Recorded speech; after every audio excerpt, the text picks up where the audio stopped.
La première dame de la République a présidé l'opération de lancement à Dubrika. La vaccination concerne les enfants de 0 à 5 ans. Et puis un réseau de receleurs de câbles électriques DDG dans le rail qui ont été démantelés. Les cornières volées sont ces receleurs qui constituent une piste réelle de précision autour de cette grande opération dans cette édition d'information avec Alassane Diogobari. Mesdames, Messieurs, bonsoir. Vous êtes sur le plateau du grand journal de la radio-télévision guinéenne. Merci de nous rejoindre pour jeter ensemble un éclairage sur ce qui fait l'actualité en Guinée. À l'entame de cette édition, on vous l'a dit, les suites de la visite d'État et de travail du président de la République en Sierra Leone tout près. Le professeur Alpha Condé avait eu des entretiens avec son homologue malien sur les questions de renforcement de la coopération bilatérale. Sanassi Keita détaille. Les entretiens entre les deux chefs d'État ont porté sur plusieurs sujets d'intérêt commun pour les peuples guinéens et maliens. Nous nous sommes rencontrés pour nous concerter parce que mon frère et moi, nous sommes tous les deux très panafricains. Et c'était surtout pour le féliciter du courage qu'il a eu avec les autres pour se rendre à Tripoli parce que quand même il y avait quelques petits problèmes en l'air, mais c'est une position très courageuse. Et je l'ai appelé pour le remercier et dire que la Guinée sera toujours aux côtés du Mali pour tous les problèmes africains. Nous allons marcher main dans la main. Vous savez très bien que l'Union africaine a une position claire. Nous sommes membres de l'Union africaine, la délégation a été là-bas et ils ont dit qu'il faut une solution politique, il faut laisser l'Union africaine résoudre le problème. Donc le président ATT, le président Zuma, le président Sassou, le président mauritanien ont été très clairs. Ils ont dit que ça relève de l'Afrique, donc de laisser l'Union africaine résoudre. En tant que membre de l'Union africaine, nous sommes très heureux de cette position et je félicite mon frère et je l'encourage. Je voudrais quand même compléter ce que mon grand frère vient de dire.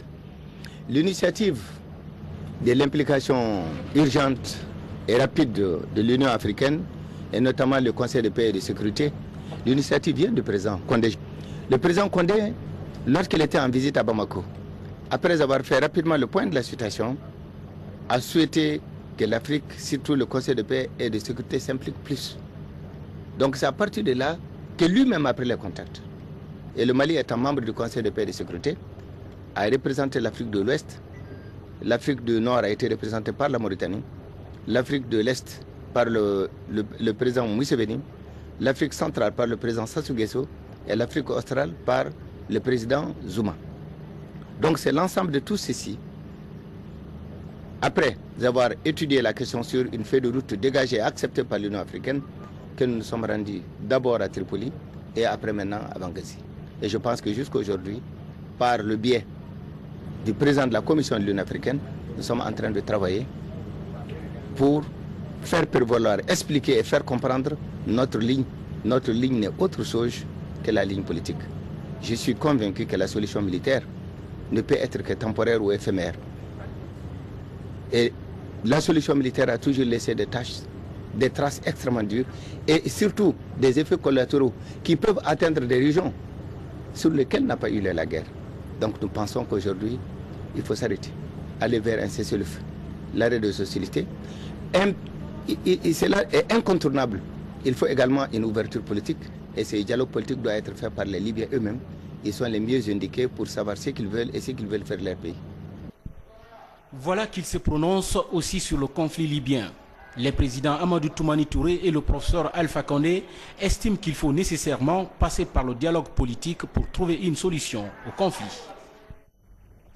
Voilà qui nous permet de regagner Conakry pour mentionner cette fois-ci la palette de rencontres que le chef de l'État a eu hier avec le diplomate britannique Harry Bellingham, tout comme d'ailleurs la méga star du reggae Alpha Blondy qui doit animer ce soir même un grand spectacle à Conakry. Synthèse des audiences, Sanassi Keita.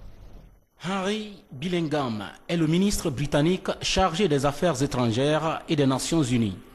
Il a été reçu en audience par le président de la République avec lequel il a échangé sur le renforcement des relations d'amitié et de coopération entre la Guinée et la Grande-Bretagne. This is my first visit to Guinea and we have quite a new government in the UK, a coalition government, and it's our intention to intensify relations with a number of countries.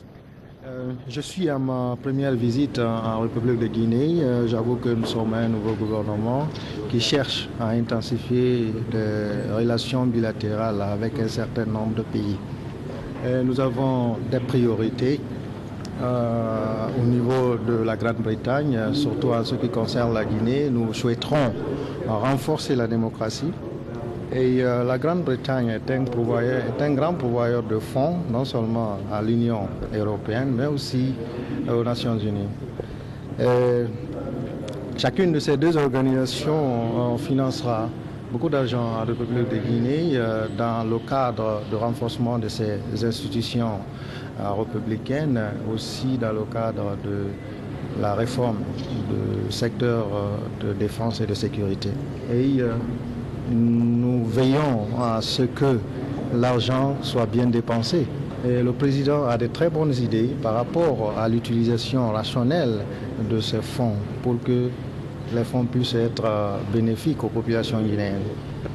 Une autre question que nous avons débattue avec le président se rapporte aux échanges commerciaux entre les deux pays. C'est un échange qui va être dans les deux sens parce qu'il y a d'énormes potentialités qui existent par-ci et par-là qui doivent être échangées. Un exemple de cette coopération est qu'une des plus grandes compagnies de la Grande-Bretagne, en l'occurrence de Rio Tinto, vient de signer un contrat d'investissement en Guinée, qui est le plus grand investissement. L'investissement à Simandou va être le plus grand investissement en Afrique. Cela va donner beaucoup plus d'emplois aux jeunes Guinéens et va aussi encourager d'autres sociétés britanniques à venir s'installer en Guinée. Thank you very much. C'est au tour de la mégastar Alpha Blondy et son staff d'être introduits chez le président de la République en sa résidence privée de Kipé par le ministre de la Culture, avec un objectif bien précis. Notre fils, pour ainsi dire, Tian World Music, qui est un très grand dans l'organisation des spectacles, nous a donné ce bonheur et nous ne voulions pas rater cette occasion. C'est ainsi que nous vous avons demandé de bien vouloir nous recevoir et de serrer la main à notre fils, notre frère, notre champion de la paix. La démarche en faveur de la paix en Afrique, une vision partagée par le professeur Alpha Condé en tant que panafricaniste convaincu qui continue de militer pour la stabilité dans les pays africains.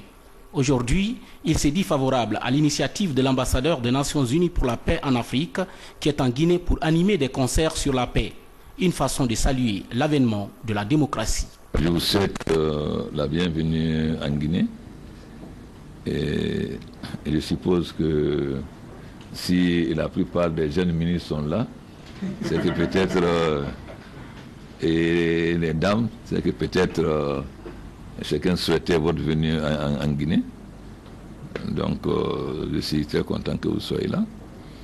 Et j'espère que vous prenez très au sérieux votre rôle d'ambassadeur des Nations Unies en Afrique pour la paix, parce que nous avons besoin que les Africains s'impliquent eux-mêmes.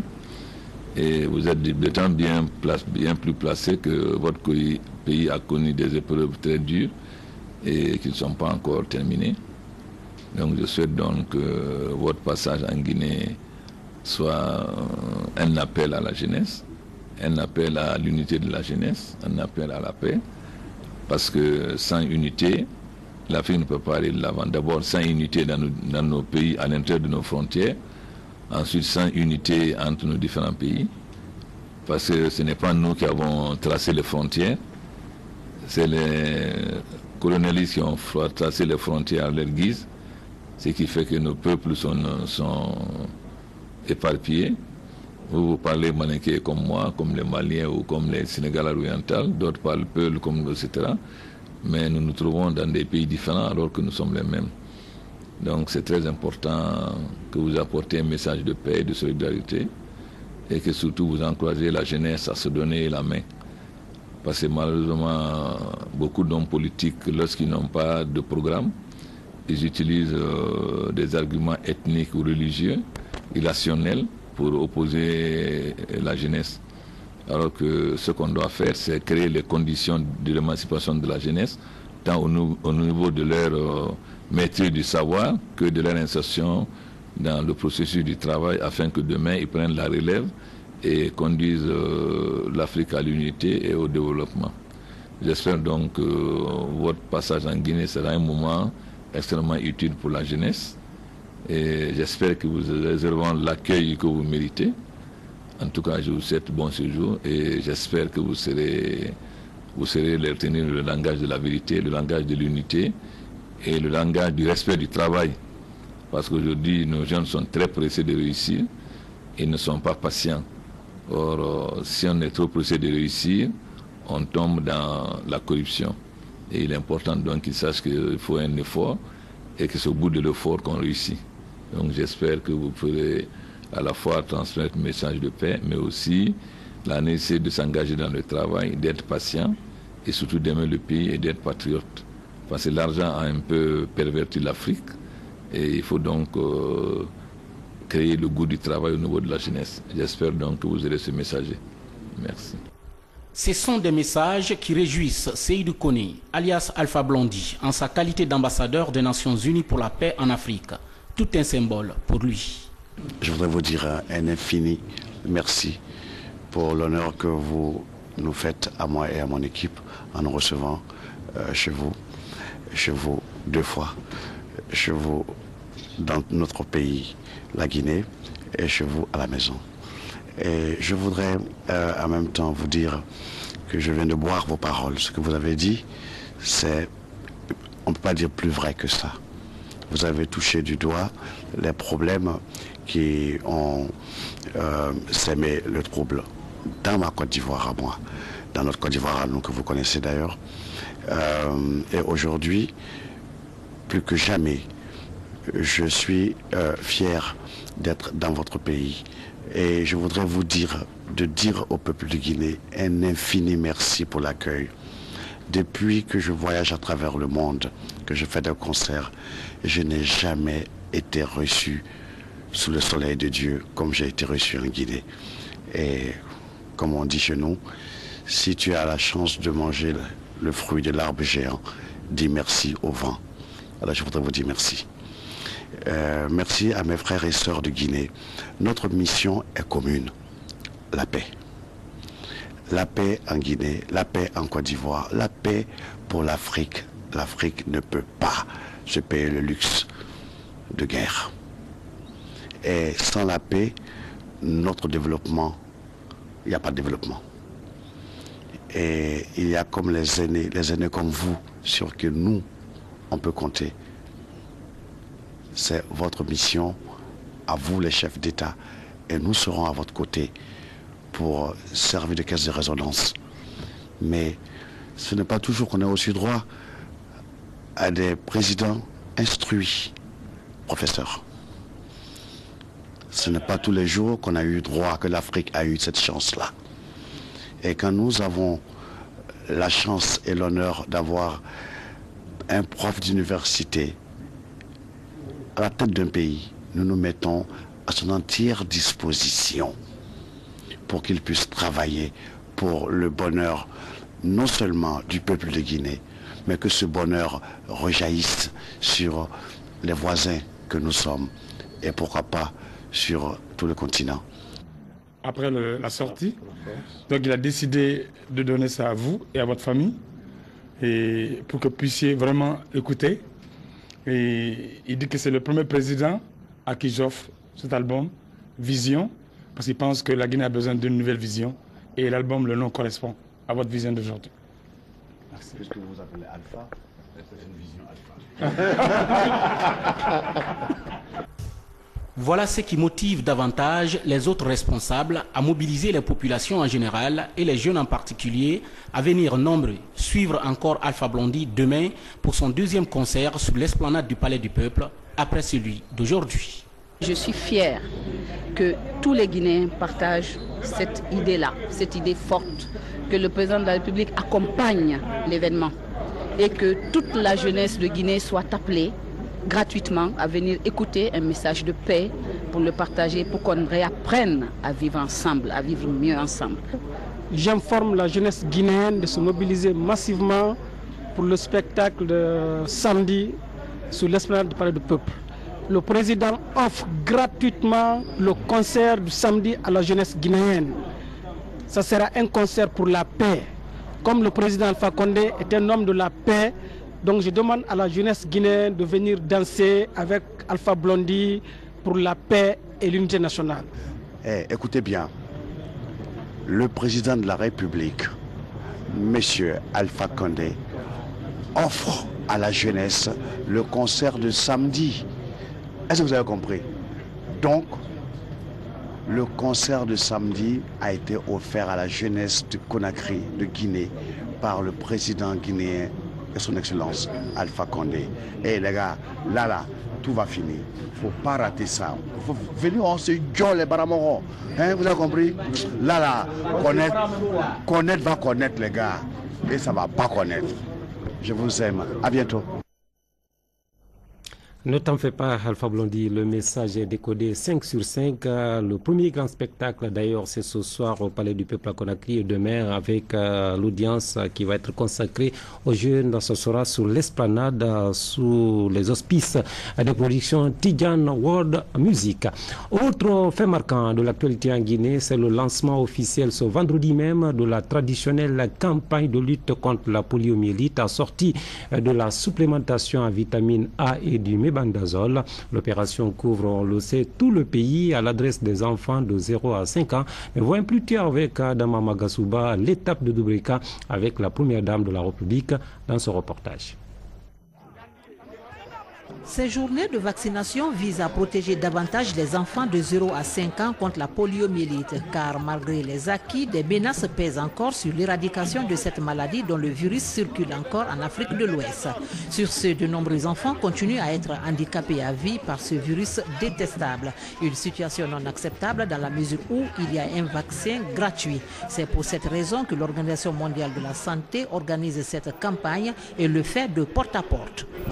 J'invite ici les différents acteurs impliqués dans la conduite des activités de vaccination à aller au-delà des taux de couverture vaccinale théorique pour asseoir une véritable stratégie pérenne en faveur de la vaccination de routine. C'est dans cette optique que le système des Nations Unies, à travers l'OMS et l'UNICEF, continue à apporter leur soutien au programme élargi de vaccination de Guinée. Aussi, l'OMS et l'UNICEF ont, en plus de l'appui technique, accepté de financer le coût de ce deuxième tour des JNV et du lancement de la semaine africaine de la vaccination pour un montant d'1,285,000 $ américains, soit plus de 8,5 milliards de francs guinéens. Ce montant a servi entre autres à l'achat des médicaments, à la prise en charge du coût opérationnel du vaccin et des activités de communication de la campagne. C'est le lieu et l'occasion pour moi, au nom du système des Nations Unies en Guinée et de l'ensemble des partenaires de l'Alliance mondiale pour les vaccins et la vaccination, d'attirer l'attention sur l'importance de la vaccination dans la survie et le développement de l'enfant. Madame le préfet de Dubrika, qui a reçu les organisateurs et la première dame de la République, a exprimé sa joie pour le choix porté sur sa préfecture pour le lancement de cette journée. Et pour assurer une bonne couverture de cette opération dans sa localité, Hagia Aïcha Sako a élaboré un programme minutieux par ses services techniques et a également gratifié le gouvernement guinéen pour les efforts fournis dans le cadre de la santé de la population. Pour assurer une bonne couverture de cette opération, nos services techniques ont programmé 167 équipes de vaccinateurs volontaires, 4 superviseurs de district, 8 superviseurs de proximité, 4 moniteurs, un gestionnaire des données, un gestionnaire des vaccins, un opérateur radio, un coordonnateur de permanence, un superviseur régional, un superviseur indépendant de l'OMS et un superviseur du niveau central et 2 chauffeurs. Il convient de préciser que pour ce deuxième passage, il s'agit de la stratégie de porte à porte pour pouvoir faire bénéficier tous les sujets ciblés. Je voudrais enfin remercier le gouvernement de la République et particulièrement son Excellence, Monsieur le Président de la République, le professeur Alpha Condé, qui a fait de la réduction de la mortalité maternelle et infantile son champ de bataille. en rendant déjà gratuit l'accouchement et la césarienne. Madame le préfet a par ailleurs saisi l'occasion pour remercier la première dame de la République pour son engagement à promouvoir les actions d'assainissement et le renforcement de la paix en Guinée. Et les femmes de Doubreka, pour marquer leur adhésion à ce vaste programme de Madame Guéné Condé, se sont mobilisées balai en main pour conférer à cette visite de travail tout son éclat. La première dame de la République, très heureuse de se retrouver parmi ses sœurs de Doubreka, s'est réjouie de l'accueil avant d'exhorter chacun à l'unité. Madame Guéné Condé a demandé aux femmes de s'impliquer réellement à la réussite de cette deuxième journée de vaccination, cela pour le bien-être de nos tout-petits. Je voudrais remercier les braves populations de la préfecture de Doubreka, les autorités administratives et politiques à tous les niveaux pour l'accueil chaleureux et l'hospitalité que vous venez de nous réserver. Éradiquer la poliomyélite de notre continent est possible malgré la résurgence qu'on observe encore dans certains pays. Nous devons donc poursuivre la lutte avec plus de rigueur pour relever le grand défi de vaincre cette maladie. Plus qu'un succès de santé, l'éradication de la poliomyélite sonne comme un droit inaliénable des enfants à vivre en bonne santé. C'est aussi de notre responsabilité commune de protéger les futures générations. Je voudrais donc inviter messieurs les gouverneurs, les préfets, les sous-préfets, les maires des communes et présidents des CRD à apporter leur appui pour la réussite de ces journées nationales de vaccination. Je voudrais donc, au nom de mon époux, le président de la République, lancer un appel solennel à nos braves populations des villes et des campagnes à se mobiliser massivement pour la pleine réussite de ces journées nationales de vaccination dans notre pays. C'est à la mosquée centrale de Doubreka que la première dame de la République et sa suite se sont acquittés de leurs devoirs religieux en ce vendredi saint. Reste dans le même siège pour dire que la campagne a été également lancée à Conakry. C'était en présence de tous les acteurs concernés par l'opération de vaccination contre la polio et ses supplémentations en vitamine A et en mébendazole. Alpha Yaya Silla revient sur les étapes fortes de ce vendredi saint à Conakry. C'est une cérémonie de lancement de la campagne de vaccination des enfants de 0 à 5 ans contre la poliomyélite et l'addition de la vitamine A et antiparasitaire. Elle a démarré ce vendredi au compte du deuxième passage. Cette campagne de vaccination est synchronisée avec quelques pays de la sous-région, parmi lesquels le Libéria et le Nigeria. Plus de 2 millions d'enfants sont concernés dans notre pays. Le gouverneur de la ville de Conakry a présidé la cérémonie. Le responsable du centre de santé de Kaloum et le maire de la commune ont mis l'accent sur la mobilisation des parents pour soutenir cette action de lutte contre la poliomyélite.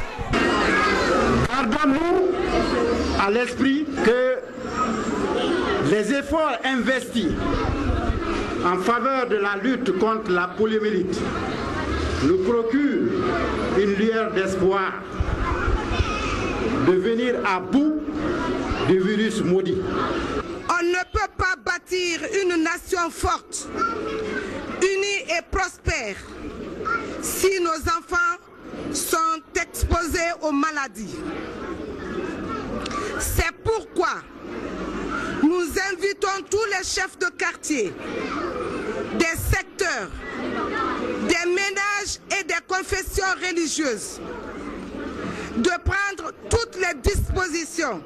La poliomyélite est une maladie handicapante qui compromet l'avenir des enfants si les dispositions ne sont pas prises pour son éradication à temps. C'est pourquoi le gouverneur de la ville de Conakry sollicite l'appui des partenaires pour lutter contre ce fléau. La réalisation de cette campagne traduit la volonté du gouvernement à travers le ministère de la Santé et l'hygiène publique de préserver l'état de la couche la plus vulnérable de la population que sont les enfants. Le gouvernement, quant à lui, ne mettra aucun effort pour vous accompagner dans vos activités. Ce deuxième tour de campagne de vaccination contre la poliomyélite fait suite à plusieurs années de lutte contre ce fléau. Une initiative appuyée par les institutions internationales. Revenons à présent sur ce communiqué du département des travaux publics et des transports, un communiqué. Le ministre d'État chargé des travaux publics et des transports a le plaisir d'informer les usagers de la route Matoto-Anta-Dabompa ainsi que les populations riveraines de l'imminence de la relance des travaux de construction de cette voie suspendue depuis 2008.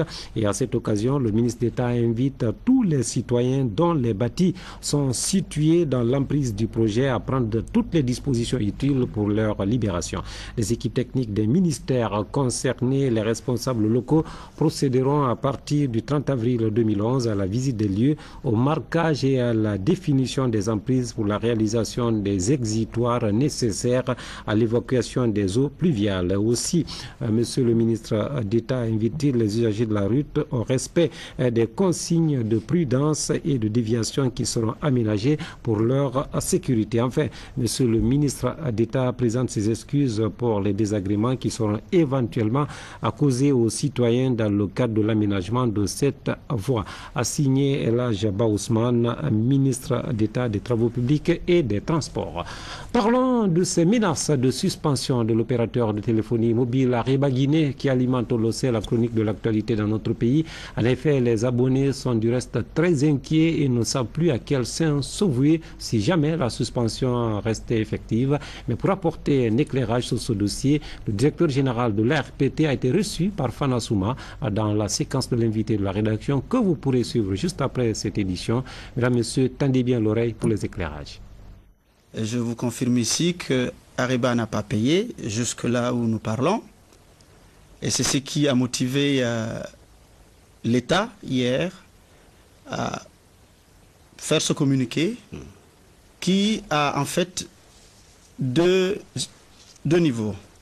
Demander à Areba, encore donner une chance à Areba à faire face à cette amende jusqu'à demain 29 à 17 h. Et au-delà de demain 29, nous avons jugé utile qu'il fallait intégrer une composante essentielle, le consommateur. Il faut nécessairement protéger le consommateur. Oui. Donc il faut informer le consommateur, il faut lui donner le temps de se préparer, d'intérioriser cette nouvelle donne. S'il doit changer d'adresse ou il doit changer de numéro de téléphone, qu'il ait suffisamment de temps pour pouvoir faire face à cette, comme je le disais, cette donne. Et c'est pourquoi nous avons mis dans le communiqué le délai donné à Areba et un délai supplémentaire pour que Areba cesse la fourniture de services sur toute l'étendue du territoire. Cette deuxième tranche a été mise pour protéger le consommateur. Supposons que Areba ne s'acquitte pas. Quelle va être la décision finale? Elle est claire, elle est contenue dans le communiqué. S'il y a refus d'obtempérer, nous serons obligés de fermer. Bien, l'intégralité de cet entretien, c'est dans la séquence invitée de la rédaction, juste après cette édition d'information. Au département des transports, maintenant, l'heure est à la prise de fonction des nouveaux promis au poste de secrétaire général et de chef de cabinet suite à leur nomination par décret présidentiel. Le rituel de passation de service est déroulé en présence des autorités compétentes. Confirmation dans ce reportage de Fodé Camara.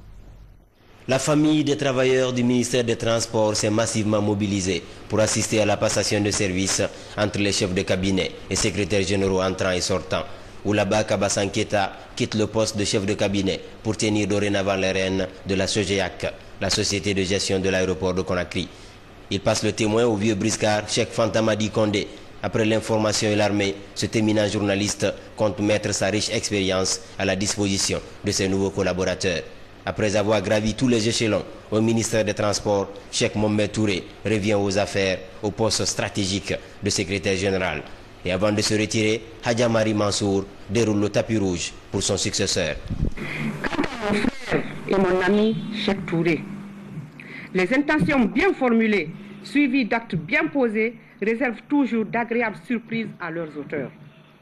Cela n'est pas un adage biblique, mais une preuve de ce que la mathématique sociale apporte à toutes les occasions du vécu quotidien des hommes.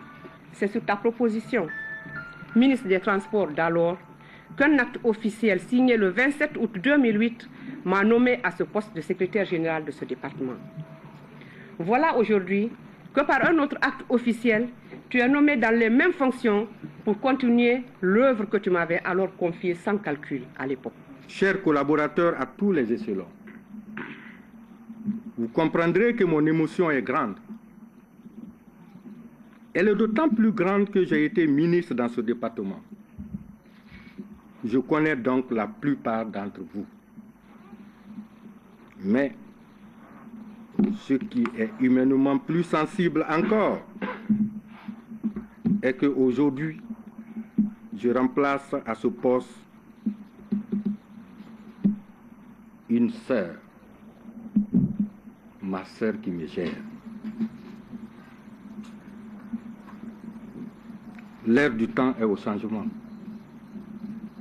Les exigences de service de la nation interpellent chacun d'entre nous.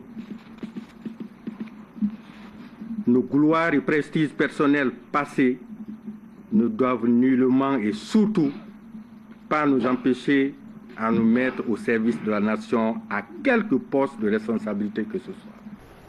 Sous l'égide du ministre d'État aux Transports et aux Travaux publics, Cheikh Fanta Madi Condé et Cheikh Mohamed Touré ont plusieurs défis à relever. A priori, améliorer la mobilité des populations et accroître les échanges transitant par le port et l'aéroport pour booster l'économie nationale. Et cela passe inéluctablement par le respect de la hiérarchie et de l'autorité de l'État. Foudé Camara signé donc ce reportage. Un atelier de formation et de sensibilisation à la protection de l'environnement. Le projet est appuyé par le département de l'enseignement préuniversitaire et de l'éducation civique dans le but ultime de mieux impliquer les élèves dans la préservation de l'environnement. On suit ce reportage d'Ali Badrakonde. Préparer les jeunes élèves dès le cycle de primaire à prendre soin de leur environnement constitue l'une des préoccupations majeures des cadres du système éducatif guinéen. C'est pourquoi le ministère de l'enseignement préuniversitaire et de l'éducation civique, à travers l'Institut national de recherche et d'action pédagogique, INRAP, a organisé cet atelier de sensibilisation à la protection de l'environnement et au développement durable. Avec l'appui de l'UNESCO, le ministère de l'enseignement préuniversitaire et de l'éducation civique, fidèle à ses engagements pour la qualification de notre système éducatif, afin de relever le défi de la mondialisation et conduire le pays vers un meilleur avenir de progrès et de démocratie, nous a fourni les moyens d'organiser cet atelier. Le rapport d'évaluation du groupe international sur l'évolution du climat atteste que l'Afrique est très vulnérable au changement climatique qui a des effets profonds et irréversibles sur les systèmes économiques, sociaux, environnementaux. C'est dans ce cadre que notre département mène à travers l'Institut national de recherche et d'action pédagogique une sensibilisation et une formation des élèves en éducation à l'environnement et au développement. Le représentant de l'UNESCO à cet atelier a exprimé son engagement à accompagner le système éducatif guinéen tout en mettant un accent particulier sur la formation des enseignants. C'est le lieu pour moi de saluer et de remercier une fois de plus les autorités guinéennes pour la longue et fructueuse collaboration avec l'UNESCO. C'est également le lieu de réaffirmer l'engagement de l'UNESCO et en particulier celui du bureau multipays de l'UNESCO à Bamako dans cette noble tâche de formation des citoyens guinéens de demain. Cet atelier de sensibilisation a regroupé les différents directeurs nationaux et préfectoraux, les inspecteurs régionaux, les représentants des services centraux, ainsi que la Fédération guinéenne des parents d'élèves, une manière d'exhorter les uns et les autres à la protection de l'environnement scolaire et le développement durable.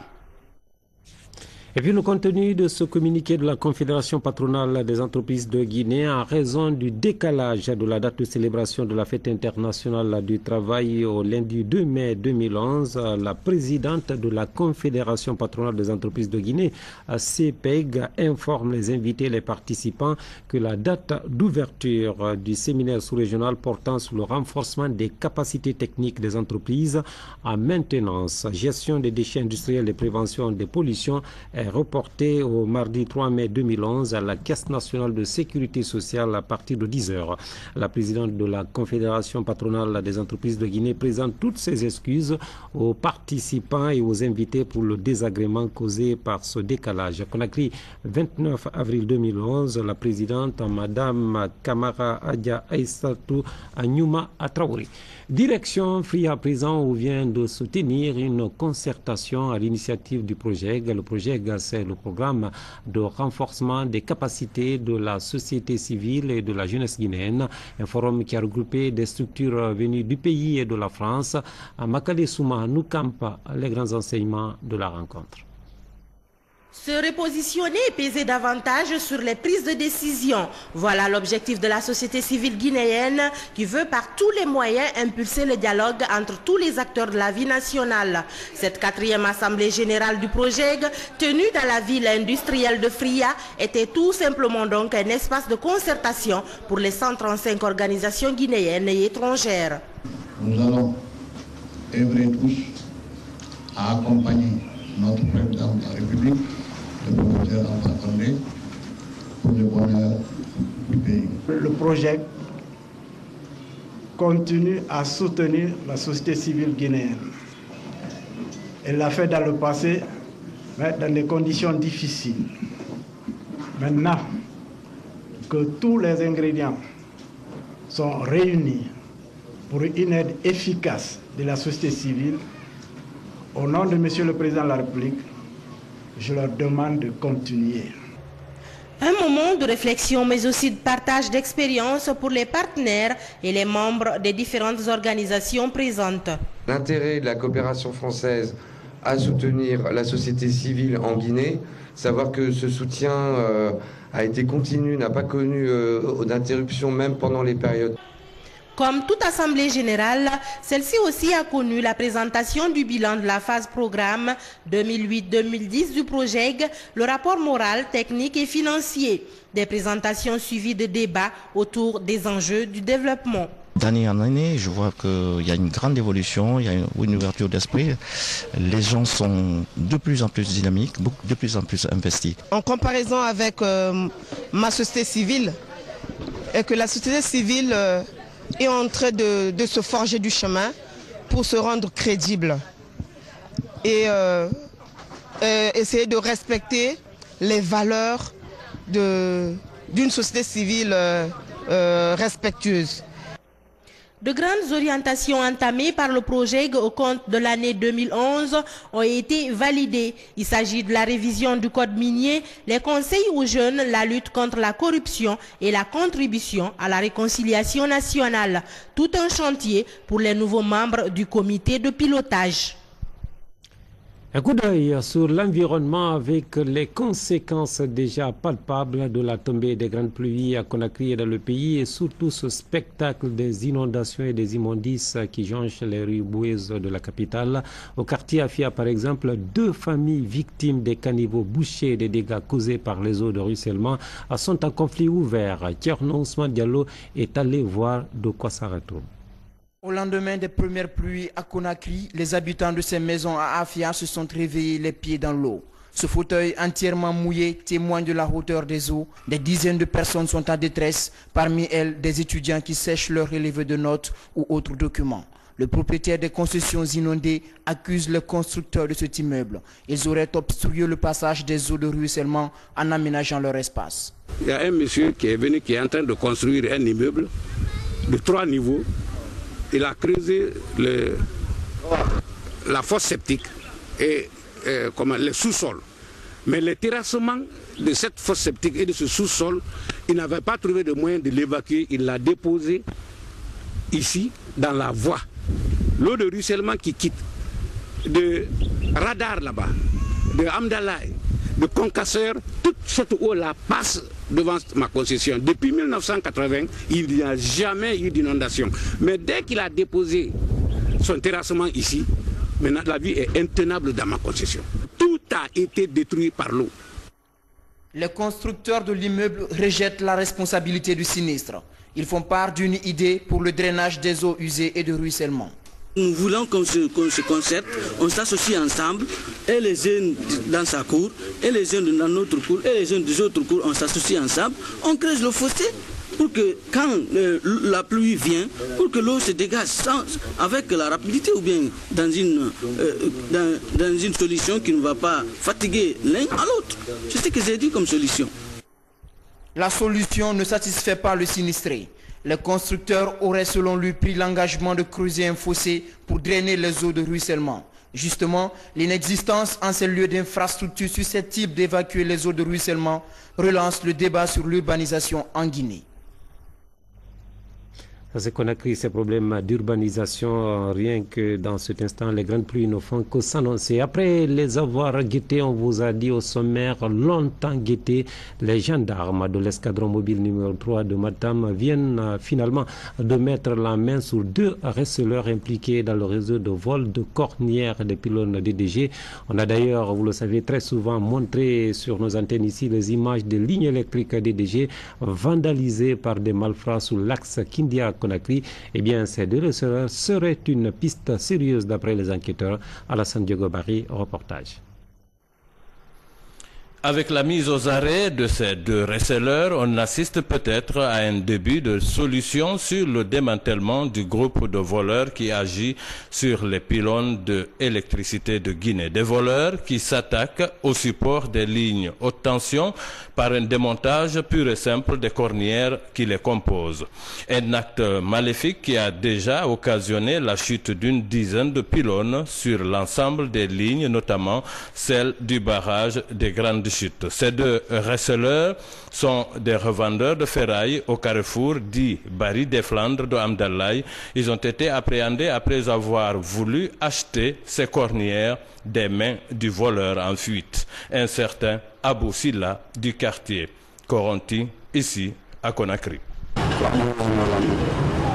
C'est Abou Silla qui m'a vendu ces cornières. J'ai acheté une barre à 130 000 et je l'ai vendue à ce dernier à 200 000 francs.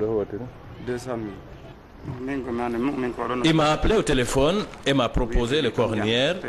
Je lui ai répondu que je n'irai pas les chercher, mais si tu les déposes à mon niveau, je vais les acheter.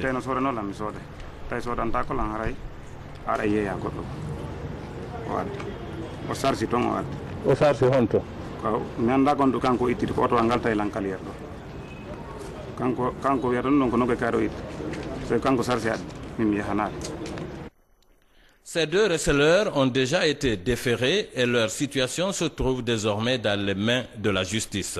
Pendant ce temps, le voleur, lui, court toujours en attendant de tomber dans les filets de services de sécurité, des services qui, avec cette arrestation, impriment ainsi un coup de frein au vandalisme sur les lignes électriques de EDG, pourvu que les coupables puissent servir d'exemple grâce à des sanctions judiciaires conformes au crime dans lequel ils restent impliqués.